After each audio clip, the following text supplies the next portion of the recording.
They say every job has its rules. Don't be late. Smile at the customers. Keep your uniform clean. Simple stuff, right? But what if the rules weren't just guidelines? What if they were a matter of life and death? When I saw the ad for a night clerk at the Stanley Hotel in Estes Park, Colorado, I thought I hit the jackpot. It was perfect for someone like me. No references, no connections, and nowhere else to go. The pay wasn't bad either. And let's be honest, who wouldn't want to work at one of the most haunted hotels in America? It sounded like a tourist gimmick, but I was desperate enough to bite. The job interview was short. Too short, really. The manager barely glanced at my application. "You'll be fine," he said, handing me a set of keys and a musty old bellhop's cap. "Just follow the rules." That should have been my first red flag. But I needed this job. I needed to stop drifting and start over somewhere. So, I didn't ask questions. Not when the cap smelled faintly of mildew, not when I noticed faded writing on the inside lining, and certainly not when the manager muttered, "You'll get used to the voices." I thought he was joking. He wasn't. The Stanley Hotel loomed against the night sky, its windows glowing dimly like the eyes of a restless ghost. As I stepped through the grand double doors for my first shift, the air seemed to hum with a low, inexplicable tension. The lobby was pristine. Too pristine, like it had been frozen in time since the early 1900s. Faded portraits of long-forgotten faces lined the walls, their expressions too lifelike for comfort. I approached the front desk, my new workstation. The bellhop's cap dangled from my hand, its faint mildew smell sticking to my nose. A vintage rotary phone sat on the counter next to a leather-bound guest ledger. I flipped through the pages absent-mindedly, noting the scrawled names and dates. Some entries went back decades. Strangely, the newer names seemed almost blurry, as if the ink refused to dry properly. As I tried to shake off the unease creeping up my spine, I decided to put the cap on. Why not get into character, right? The second I did, a faint chill ran down my scalp, like a whisper of cold fingers. I adjusted it quickly, chalking it up to nerves. Then I noticed the writing. Faint, almost invisible under the dim light, the inside of the cap's lining bore scribbled words. I squinted, holding it closer to the desk lamp. They weren't just words, they were rules. Rule 1. Answer every call on the lobby phone, but never ask who is speaking. Rule 2.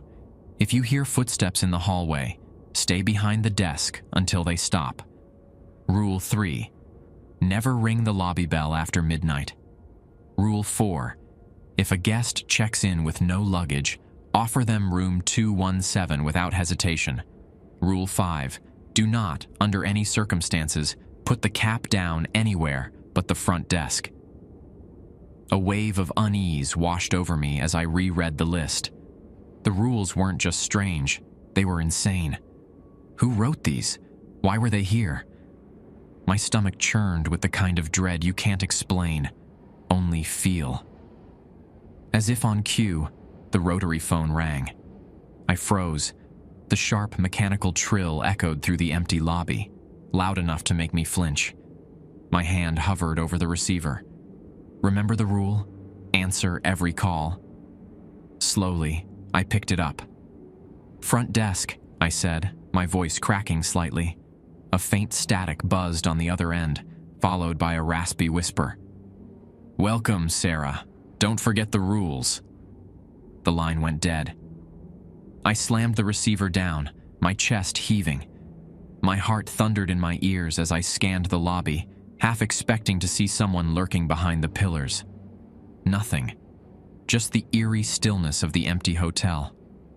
I glanced at the cap, now sitting innocently on the desk, its rules etched like a sinister contract. Part of me wanted to bolt, to quit before I even started.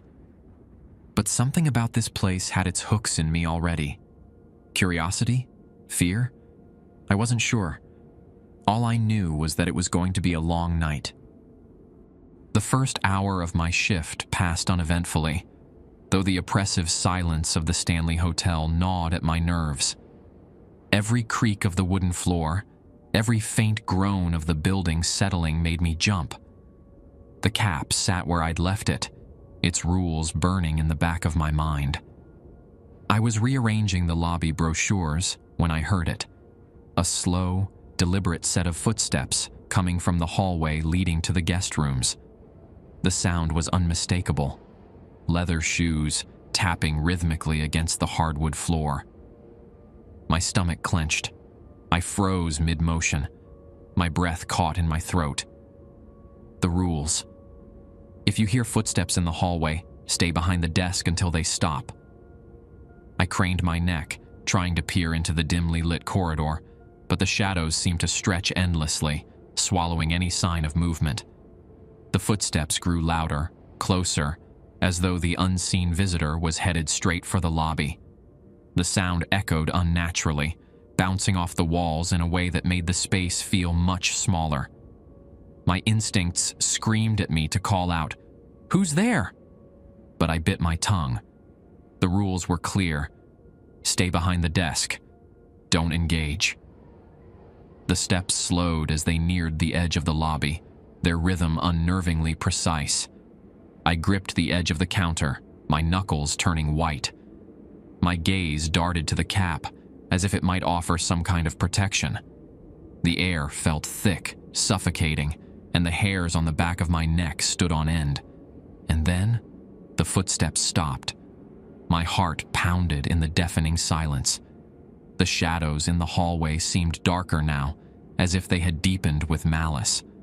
I strained my ears, waiting for something, anything, but the silence persisted.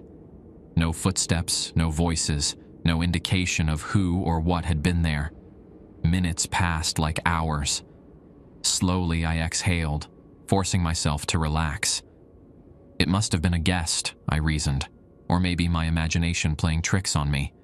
But deep down, I didn't believe that. The unnatural weight in the air, the oppressive atmosphere, it was as if the hotel itself was watching, waiting. I turned back to the brochures, pretending to distract myself, when the rotary phone rang again. The shrill sound nearly made me jump out of my skin. My hand trembled as I reached for the receiver, the memory of the last call fresh in my mind. "Front desk," I whispered, my voice barely audible. The same static greeted me, followed by a low chuckle. It was faint, like it was coming from a great distance, but unmistakable. A voice, raspy and broken, whispered, "You're doing well, Sarah." But the night is just beginning.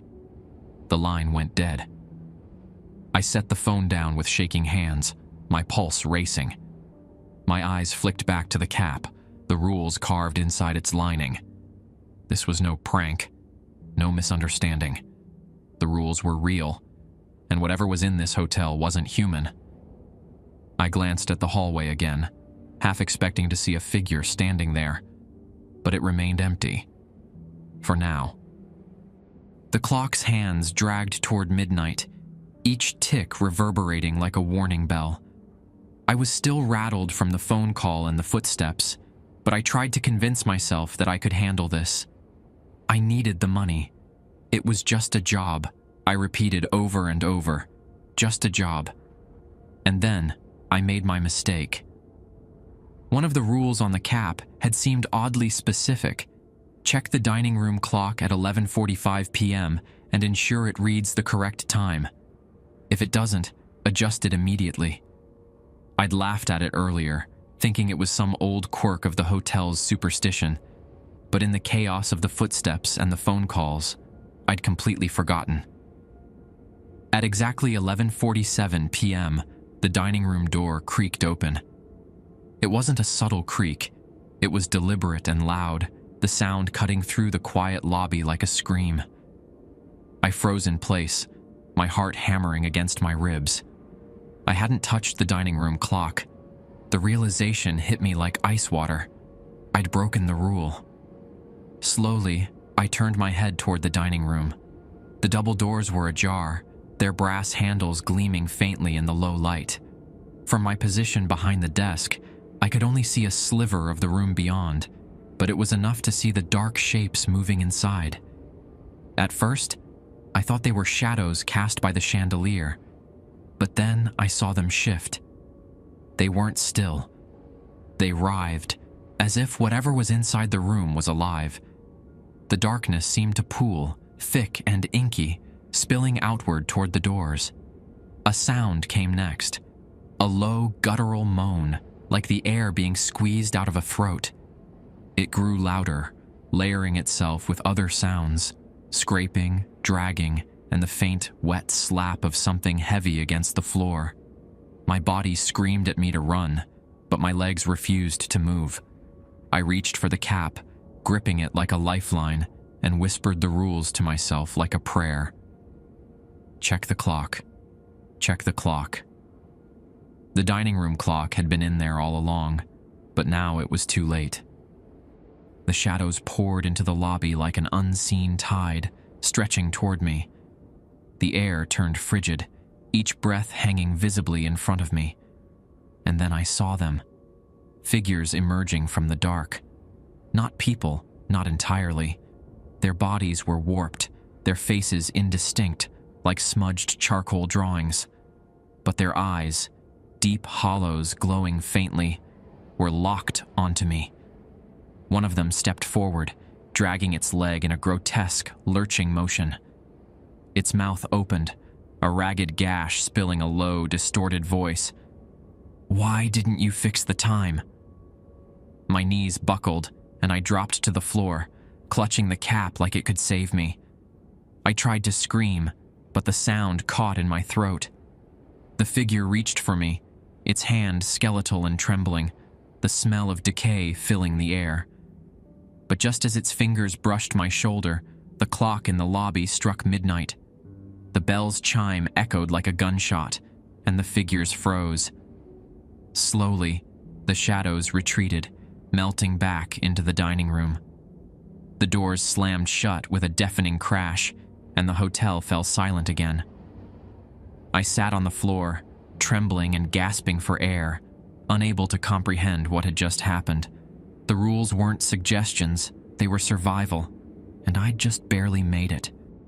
I couldn't bring myself to move from the floor for several minutes after the shadows receded. My breaths were shallow, and my fingers ached from gripping the cap so tightly. The hotel had returned to its unnatural stillness, but I knew now that the quiet wasn't peace. It was a pause, like the eerie calm before another storm. The cap lay in my lap, its brim bent from my grip. I stared at it, my earlier amusement about the rules completely gone. This was no ordinary relic of the hotel's history. This thing, this object, was connected to everything wrong with the place, and I had to know how. Summoning what little courage I had, I stood on shaky legs and grabbed the old logbook from behind the counter. I figured if there were any clues about the cap, they might be hidden in the hotel's records. The logbook was heavy, its leather cover cracked with age. As I flipped through its yellowed pages, the musty scent of old paper filled my nostrils. The entries were mundane at first: guest check-ins, staff notes about maintenance issues, complaints about room service. But as I turned the pages, I noticed a shift in tone. The handwriting grew hurried, the notes more fragmented, and then I found a page that stopped me cold. March 5th, 1952. Bellhop missing. Last seen delivering bags to room 203. Guests reported hearing screams, but nothing was found. The police searched the premises. No body. My fingers trembled as I traced the ink with my eyes. The cap. It had belonged to a bellhop. I flipped the page. March 9th, 1952. Cap found in the dining room. Staff say it wasn't there before. Rules carved inside. Rules carved inside. The discovery mirrored my own, and it chilled me to the bone. But the next line was worse. March 15th, 1952. Voices reported in the lobby. Bellhop's name whispered. 1 staff member quit. 2 others missing. I slammed the book shut, unable to read further. The cap wasn't just a piece of history, it was an anchor, tying the bellhop's fate to this place. My mind raced as the implications sank in. If the cap had rules, and I'd been chosen to follow them, did that mean I was next? The dining room doors creaked behind me and I jumped, heart pounding. Slowly, I turned, half expecting the shadows to come spilling out again. But the doors remained closed. The only sound was the faint ticking of the clock. I needed more answers. The logbook had provided some context, but it was fragmented, incomplete. I needed someone who had been here longer, someone who knew more about the cap and the bellhop. That's when I remembered Frank. Frank was the hotel's handyman, an older man who lived in a small trailer on the property. He'd been here for decades, practically part of the furniture. If anyone knew what was going on, it was him. Clutching the cap, I made my way out of the lobby and into the cold night air. The gravel crunched beneath my feet as I approached Frank's trailer, its single light glowing faintly in the darkness. I knocked on the door, each rap echoing in the stillness. The door opened a crack, and Frank peered out, his eyes narrowing when he saw me. "What the hell are you doing out here?" he asked, his voice gruff. I held up the cap. "I need to know about this," I said, my voice barely above a whisper. I think it's trying to kill me." Frank's face paled, and for a moment, I thought he might slam the door in my face. Instead, he opened it wider and gestured for me to come in. "You'd better sit down," he muttered. "This ain't a story for standing." Frank's trailer smelled of old wood and engine oil, an odd comfort amidst the growing dread clawing at my chest. The walls were lined with tools, spare parts, and faded photographs of what looked like a younger Frank standing by rusted cars. But there was no comfort in Frank's expression as he sat across from me at the small table. His eyes flicked nervously to the cap in my hands, and he scratched his graying beard like he was stalling. "You shouldn't have brought that thing here," he muttered, his voice barely audible. "Should have left it where you found it." "I didn't have a choice," I replied, my fingers tightening around the brim. It gave me rules, and Frank raised a hand to stop me. "I know all about the rules." I froze. "You do?" He nodded slowly, leaning back in his creaky chair. "The cap, it belonged to Thomas, bellhop back in the 50s. Good kid, always smiling, always doing right by the guests. But this place?" His voice trailed off, and his gaze seemed to drift to some faraway memory. "This place eats good men alive." "What happened to him?" Frank let out a long, shaky breath. "Thomas was just doing his job, same as anyone else. One night, he got called up to room 203. Guest complained about the heater or something. He went up and never came back." I leaned forward. "What do you mean? Did someone hurt him? Was he murdered?" Frank shook his head. "No one knows for sure. When the other staff went to look for him, the room was empty. No guest, no bags, no sign anyone had been there at all. Just his cap, sitting on the bed." My grip on the cap tightened as Frank continued. "That's when the rules showed up. First staff thought it was some kind of prank. You know how kids are. But then, people started hearing things. Voices, whispers. Staff quit left and right, but the ones who stayed..." He paused, swallowing hard. "They disappeared, just like Thomas." A lump formed in my throat. But why? Why would anyone stay? Frank's eyes met mine, and the sorrow in them was like a punch to the gut. Because the cap chooses someone. Once it's chosen, you're tied to this place. The rules aren't there to keep you safe. They're there to keep the hotel safe from whatever's inside room 203. I recoiled. Room 203? What's in there? He shook his head. No one knows. No one who's ever gone in has come out. A heavy silence fell between us, broken only by the faint hum of the heater. My heart raced as the weight of Frank's words settled over me.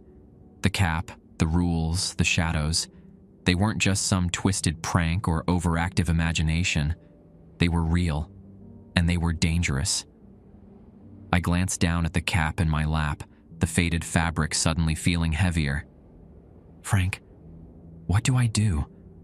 How do I stop this? Frank hesitated, his hands gripping the edge of the table. You follow the rules. That's the only way to stay alive. But even then... He trailed off, his eyes darkening. This place doesn't let go easy. The wind howled outside, rattling the trailer's thin walls. I felt a shiver run down my spine as Frank leaned closer, his voice dropping to a whisper. Don't break the rules, Sarah. And whatever you do, stay out of room 203. The wind howled through the empty corridors of the Stanley Hotel, pressing against the windows with a force that made the old frames creak. The place felt alive, breathing in sync with the storm. I stood at the front desk, the cap lying ominously on the counter before me. The rules, etched into the fabric of my memory, echoed in my mind as I stared at the faintly glowing numbers of the key rack behind me. Room 203. It wasn't lit up like the others. In fact, the space where its key should have hung seemed darker than the rest, almost swallowing the light. My pulse quickened as I averted my gaze, trying to focus on the mundane tasks I'd invented to keep my mind occupied.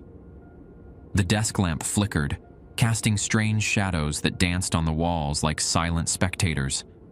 The radio crackled to life behind me. I froze.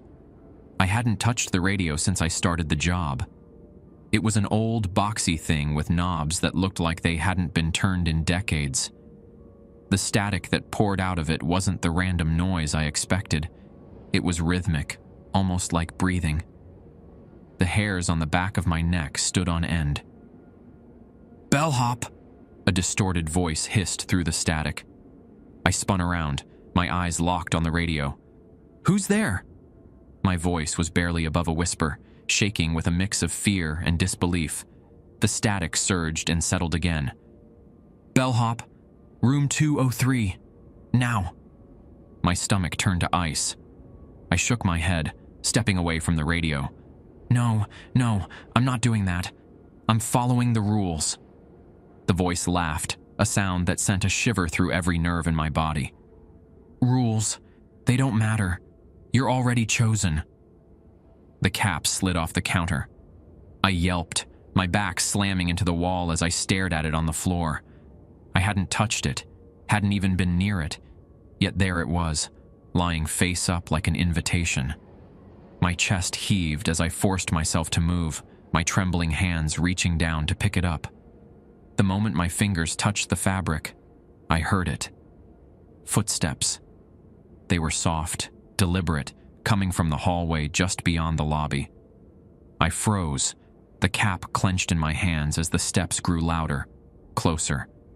My eyes darted to the clock on the wall, 2:03 a.m.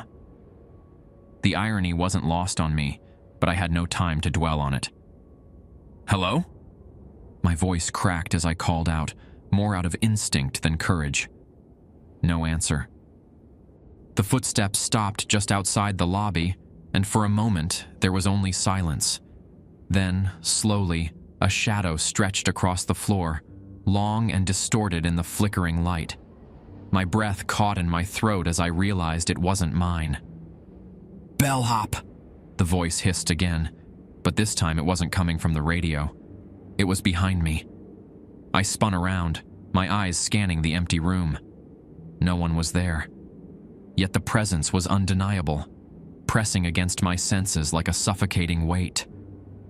The cap felt hot in my hands, almost burning, and I dropped it in panic. The shadow moved. It slipped across the floor, pooling around the cap before vanishing completely. My heart pounded as I stared at the empty space, the echoes of the footsteps still ringing in my ears. Then, the phone rang. I nearly jumped out of my skin, my eyes snapping to the antique phone on the desk. It hadn't rung once since I started the job. Slowly, I reached out, my hand trembling as I lifted the receiver to my ear. "Hello?" "You're late," the voice said, clear and calm, as if it was a regular guest calling to complain. "Room 203 needs service." The line went dead. The phone's dial tone lingered in my ear like an unshakable shadow. My knuckles were white as I gripped the receiver, the room around me dissolving into static in my mind.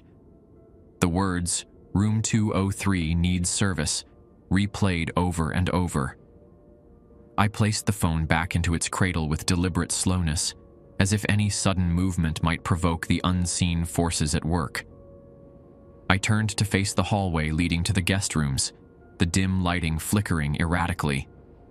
The air felt heavier, colder, as though the walls themselves were closing in. I told myself to stop, to run out of the hotel and never look back, but my feet betrayed me. One step after another, I moved toward room 203. Each step echoed, the sound swallowed by the oppressive silence. The old wallpaper seemed to ripple like water in my peripheral vision, but when I looked directly at it, everything was still. The doors to other rooms were tightly shut, their brass numbers glinting faintly in the dim light. Every door but one. Room 203 stood at the end of the hall, its door ajar. The gap was only a sliver, but enough for the darkness within to spill out like an ink blot, pooling at the edges of the doorway. My throat was dry, my breathing shallow. The rules ran through my mind like a mantra. Do not approach room 203 unless explicitly told to do so. But hadn't I just been told? I reached the door, my fingers hovering over the knob. The brass felt icy, as though it had been left outside in a winter storm. The faintest sound emanated from the room, a hum, low and steady, almost like the buzz of electricity. My hand shook as I pushed the door open. The room was bathed in shadows, the weak light from the hallway barely penetrating the darkness. The furniture was covered in white sheets, their edges fluttering as though caught in an invisible breeze. The air smelled faintly of mildew and something metallic, something sharp. On the floor, near the bed, lay a single item, a bellhop's cap. My cap. I staggered back, my breath catching in my throat. The cap that had been on the desk, the cap I'd dropped, was here, resting in the middle of the room. The moment my eyes locked on it, the hum in the air grew louder, more insistent. I wanted to scream, to run, but my body wouldn't obey. "Bellhop," a voice whispered. It wasn't behind me this time. It wasn't coming from the hallway or the radio or the phone. It was coming from inside the room. A figure emerged from the shadows, stepping forward with an eerie, unnatural grace. It was a man, dressed in an old-fashioned bellhop uniform, his face obscured by the dim light. His movements were jerky, as though he were a puppet controlled by an amateur puppeteer. His head tilted to one side, and I caught a glimpse of his face. His eyes were hollow, his skin pale and waxy, his mouth stretched into a grotesque smile. But what terrified me most was that his face was familiar. Too familiar. It was my face. I stumbled back, my heart hammering in my chest. The bellhop, reached down and picked up the cap, placing it carefully on his head. He turned to face me fully, his hollow eyes locking onto mine. "Your turn," he said, his voice an eerie echo of my own. The door slammed shut behind me. The darkness in room 203 felt alive, suffocating me in its unrelenting grip. I don't remember how I got out of there, if I ran, if I crawled, or if something threw me out. All I remember is waking up slumped over the front desk, the faint scent of mildew and brass still lingering in my nostrils. The bellhop's cap was back on the desk in front of me, pristine as ever. My trembling fingers hovered over it, unwilling to touch it. I half expected to hear the radio crackle to life, the phone ring, or the faint echo of footsteps approaching, but there was only silence. I glanced at the guest book, still open where I'd left it the night before. The ink smudges had shifted again, the writing almost legible under the dim glow of the desk lamp. My name was there now, as bold and clear as the midnight sky. Sarah Hunter, found dead. My breath hitched, and I slammed the book shut, as though denying its existence would erase the truth. My legs were weak as I stood, the weight of the realization pressing down on me like a leaden shroud. The hotel wasn't haunted by ghosts. It created them. I staggered toward the lobby doors, desperate to leave, to escape whatever fate had been set in motion. My trembling hands reached for the glass doors, but they wouldn't budge. The lock didn't click, the handle didn't turn. I was trapped. In the reflection of the glass, I saw her, or rather, me. The bellhop from room 203 stood behind me, her cap tilted at an unnerving angle, her face pale and hollow. Her lips curved into a grotesque smile, and I saw my own terror reflected in her empty gaze.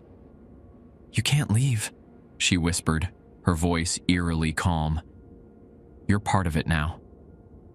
I turned around, but the lobby was empty. No footsteps, no shadows, nothing but the still air and the faint hum of fluorescent lights.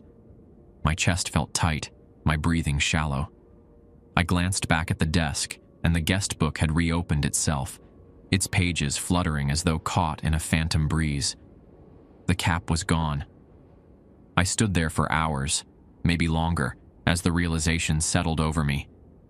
The hotel wasn't just a building, it was a machine, a trap designed to pull people in, to break them, and to make them stay.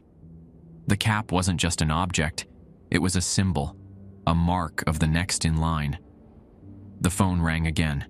The sound was deafening in the silence. I didn't answer it.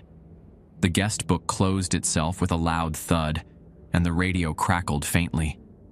The static was softer this time, a faint whisper weaving through the crackles. "Bellhop,